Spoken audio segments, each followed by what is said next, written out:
I'm curious, like we talked about, you mentioned in the very beginning that, it's a challenge, but it's a challenge that you accept.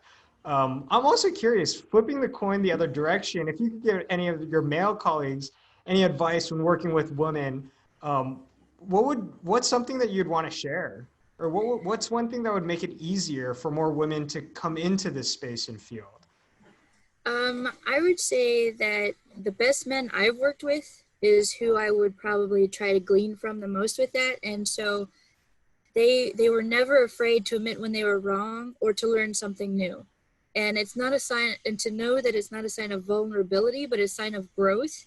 I mean, that's something that I even have to remember myself sometimes, to kind of try to to make sure to put the ego to the side and focus on the things that truly matter within a project or a program or whatever it is you're working on.